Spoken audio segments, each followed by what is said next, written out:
So that was really interesting. Yeah, I read the article when it came out and really liked it, and tried to get the rights to it, but Todd's company had already done so. And at that time, the irony is I ended up making it when I was like 31 or 32, but at the time the article came out, I was in my mid-20s or something, and you know, at that time when you're looking for stories or movies, usually the great stories are about people. I gave him this, you know, bravado and, you know, a little bit of ignorance. That was needed, I think, to kind of like just keep pushing them along this path. But yeah, for me, I'd always wanted to work with Todd. He produced a film I worked on a couple years before, and I just love, yeah, I really enjoy him as a filmmaker.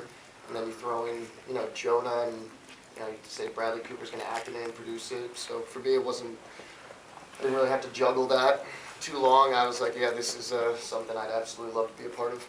Was the film Project X? Yeah, Project X, yeah.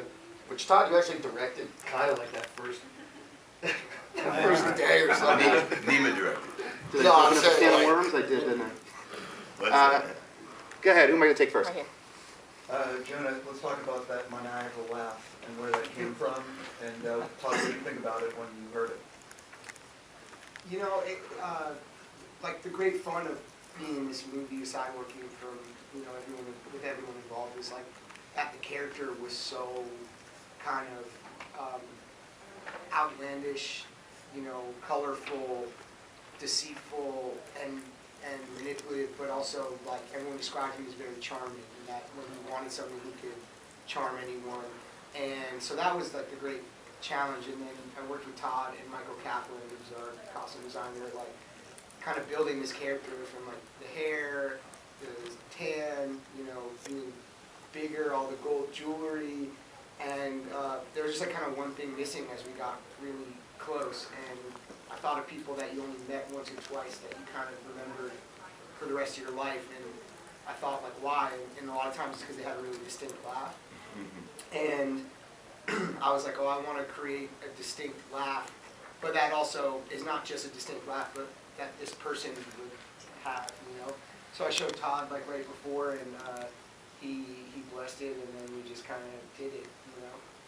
Yeah, I always think it's interesting what an actor takes to, you know, certain actors find their characters through the wardrobe or the hair or the way a character walks. And, you know, Jonah had come to me, I think, you know, a couple days before he started shooting, he goes, you know, I think I figured out this guy's laugh, and he did the laugh for me, and I just thought it was like dead on. But I'll say one thing, you know, we're making a movie about two real people, but nobody really knows who they are. So one of the fun things about doing that, you know, we're not making Lincoln, you know, where everybody knows he looks like this, dresses like that.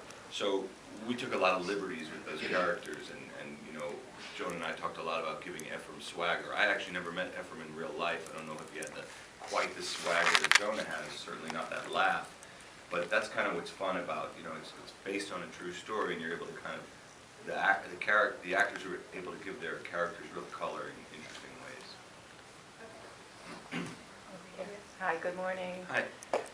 Could you talk about your own personal entrepreneurial leanings? Have you ever wanted to start a business, or perhaps fantasize about a business, or maybe when you were kids you had a lemonade stand or something?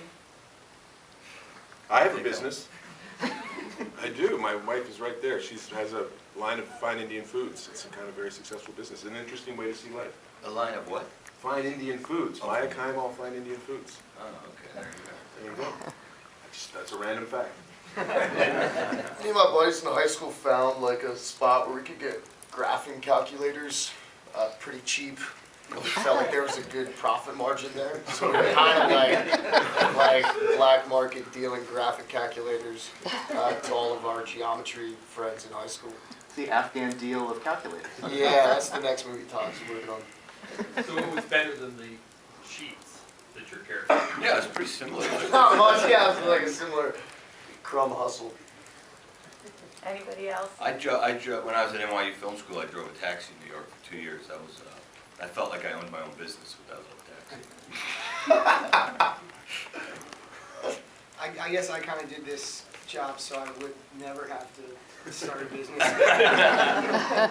But what I'm like prepping my first movie to direct, and Todd will know way more about this than I do, but it kind of feels like every time you're directing a movie, you're kind of building a temporary business. You're hiring all these heads of departments, and it definitely feels like I'm like a CEO of a very temporary company, you know? So this is kind of my first experience with that, and it definitely feels a lot more like a CEO kind of starting a very temporary business for the first time. Yeah. You know?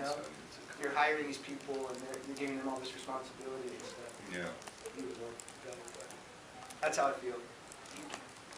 Excuse me back here. First of all, you buy into these characters immediately, so good job with that. Todd, my question to you is, what is your process so that you, A, don't spawn copycats, and B, that you don't get sent to Albania? Because it's the kind of movie that young kids may take a liking to and want to set out and do the same. I hope Todd gets sent to Albania. I love traveling. We spawn copycats, meaning, Kids get crazy notions, and they go off and set to do them.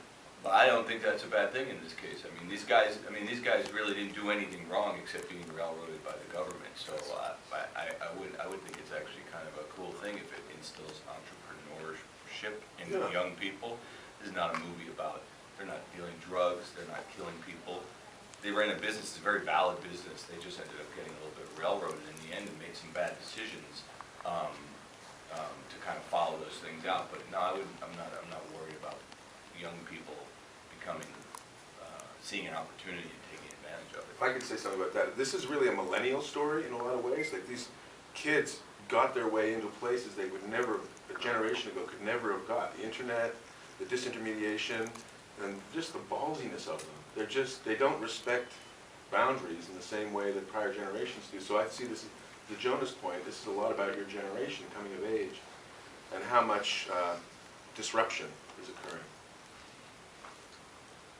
Hi, this question is for Dee. Matt, since you immersed yourself as a writer in this whole experience, what do you feel when you see the movie on the screen? What do you hope it conveys to audiences, and what do you feel it says about the situation in the world today? It's a strange experience watching your work emerge on the screen, because at the same time, at one time I know exactly what's going to happen next, and I have no idea what's going to happen next. So it was very exciting in that way. I was surprised and pleased by how much journalism is in the movie, how much Todd and the team are bringing. You know, I wanted more. I wanted it to be a documentary, right? Because I'm a journalist, but it's got to be a movie.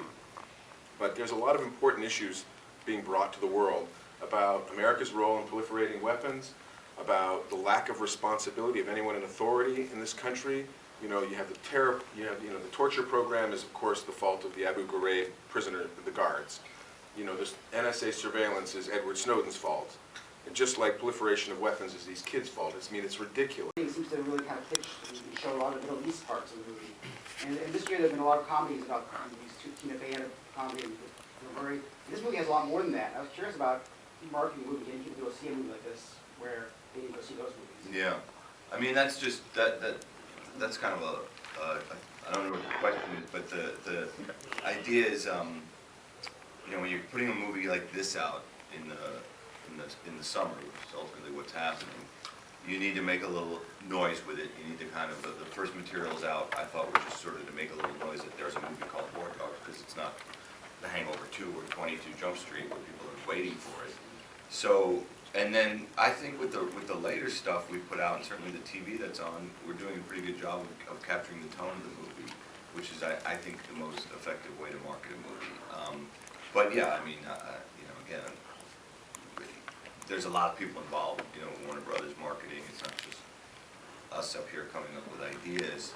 But yeah, so what's the question? Do we think Well, I guess the we're question doing is, a like, good when you job? have a movie like this, where it's like, it's very different from those other movies. Where, like, how do you Yeah. get audiences to that? It's different. Yeah, I feel like, personally, I feel like we're doing a pretty good job with it. Certainly with the TV spots that have been running, but it's hard to tell. Were you surprised it's a summer movie rather than Yeah. fall? Yeah, we went back and forth. I mean, that's ultimately a Warner Brothers decision when they date movies, and that has a lot to do with other movies that they have, not just our movie. But yeah, I've been asked that a lot, and we'll see. I feel like movies, when they work, they'll find an audience, hopefully. I mean, look at history and go, oh yeah, that weekend worked, that weekend worked. They always, the weekends, every weekend in history has worked for movies if the movie connects. But it's about getting the word out in the middle of the summer, so you're right. Do you know what you guys need? Scarface poster. Done. Thanks a lot, you guys. Thank you.